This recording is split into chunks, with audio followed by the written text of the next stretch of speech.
Latest news updates కోసం ఇప్పుడే download చేసుకోండి మీడియా ఎఫెక్ట్స్ యాప్. ఏపీలో ఎన్నికల యుద్ధం ముగిసింది. పోలింగ్ శాతం పెరగడంపై అధికార పక్షంలో వైసీపీలో మౌనం ఆవహించింది. ఒకరిద్దరు మినహా మిగతా నాయకులు ఎవరు మాట్లాడలేకపోతున్నారు.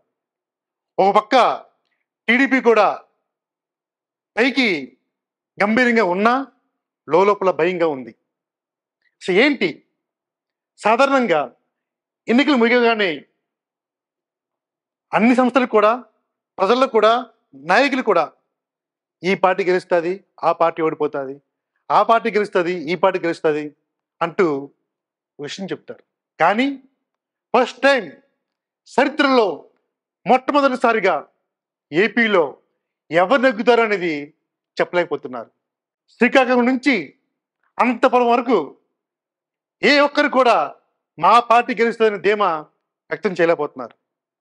ప్రతి ఒక్కరు కూడా 50-50 ఛాన్సెస్ అంటున్నాయి. ఎందుకు ఇంత తేడా? ఎందుకు ఇంత ప్రశ్నార్థకం? ఎందుకంటే చాలా చోట్ల వైసీపీకి మెయిన్ లబ్ధిదారులు ఎస్సీ, ఎస్టీ, ముస్లిమ్స్ ఏకపక్షంగా ఓటేశారు. చాలా చోట్ల మోడీ మళ్ళీ పిఎం అయితే మేము ముస్లిమ్స్ ఉండము, క్రిస్టియన్స్ ఉండము అనే ఒక భావన వైసీపీ వాళ్ళు రప్పించింది. దీంతో మహాకూటమికి బీజేపీ వల్ల కొన్ని ఓట్లు పోయాయి. చాలామంది ఎస్సీ, ఎస్టీ, ముస్లిమ్స్ ఏకపక్షంగా వైసీపీకి ఓటేశారు. అదేవిధంగా కొంతమంది లబ్ధిదారులు కూడా వైసీపీకి ఓటేశారు. ఇంకోటి, కొన్ని చోట్ల టీడీపీ వాళ్ళు సరిగ్గా డబ్బులు పెంపకం జరగలేదని, మాకు చాలా చోట్ల డబ్బులు ఇవ్వలేదని టీడీపీ వాళ్ళు కూడా వైసీపీకి ఓటేయడం జరిగింది.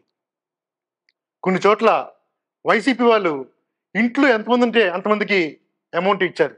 కానీ టీడీపీలో మాత్రం వీళ్ళు మన వాళ్ళే, వీళ్ళు మా వాళ్ళు అంటూ చాలా 40% మాత్రమే డబ్బులు ఇవ్వడం జరిగింది. ఇది కూడా వాళ్ళకి వ్యతిరేకత కనిపించింది. కానీ ఎప్పుడు బయటికి రాని ఓటర్లు సాధారణంగా మధ్యాహ్నం 1 గంటకు ఓటింగ్ పర్సెంట్ అయిపోతుంది. కానీ ఏపీలో చరిత్రలో ఫస్ట్ టైం ఎప్పుడు బయటికి రాని ఓటర్స్, ఎప్పుడు ఓటేని ఓటర్లు కూడా ఫస్ట్ టైం బయటకు వచ్చి ఓటేశారు. ఈ ఓటంతా ప్రభుత్వం వ్యతిరేకంగా పడింది. ఎందుకంటే ఉద్యోగస్తులు, విద్యార్థులు, కొత్తగా వచ్చిన ఓటు వచ్చిన యువకులు తెలంగాణ, కర్ణాటక, ఢిల్లీ, విదేశాల నుంచి వచ్చిన అందరూ కూడా టీడీపీకి ఓటేయడం జరిగింది. అదేవిధంగా కొన్ని పెద్ద క్యాస్ట్ అంటే బ్రాహ్మణ్స్ కానీ, వైశ్యస్ కానీ, కొన్ని క్యాస్ట్ వాళ్ళు ఎప్పుడు బయట రారు, కానీ వాళ్ళు కూడా బయటకు వచ్చి ఓటేశారు. వ్యాపారులు, విద్యార్థులు, ఉద్యోగులు వీళ్ళందరూ కూడా ఏకపక్షంగా టీడీపీకి ఓటేశారు. రాష్ట్రం బాగుండాలి, రాష్ట్రం అభివృద్ధి జరగాలి అనుకున్న వాళ్ళు టీడీపీ ఓటేగా, మాకు జగన్ బట్టనొక్కడమే చాలు, మాకు డబ్బు పెడితే చాలు, మేము మా బతులు ఇంతే అనుకునే వాళ్ళు వైసీపీ ఓటేశారు. అందుకనే 50-50 ఛాన్సెస్.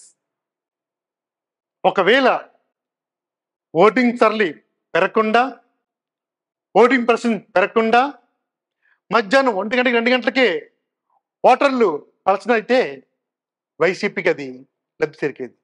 కానీ జనం వాళ్ళ సొంతగా ఓటేయడానికి వచ్చారు, లైన్లో నిల్చున్నారు, వాళ్ళ హక్కుని కోల్పోకుండా ఓటు వేశారు. ఈ ఫలితాలతో, ఈ ఓటింగ్ శాతంతో ఏ ఒక్క సంస్థ కూడా చెప్పలేకపోతున్నాయి, ఏ సర్వే సంస్థ కూడా ఈ పార్టీ వ్యక్తులు చెప్పలేకపోతున్నాయి. ఓ పక్కన సజ్జల రామకృష్ణారెడ్డి, విజయసాయిరెడ్డి పేరు వారు మీడియాతో మాట్లాడినా పెద్దగా ఉత్సాహం అయితే కనిపించలేదు. అంతేకాదు ధైర్యంగా కూడా వారు ఏమి చెప్పలేని పరిస్థితులు ఉన్నారు. మరోవైపు టీడీపీ మాత్రం చంద్రబాబు నాయుడు, లోకేష్, జనసేన నుంచి పవన్ కళ్యాణ్ మాత్రం ఏపీలో క్లీన్ స్వీప్ అని ధైర్యంగా చెప్తున్నారు.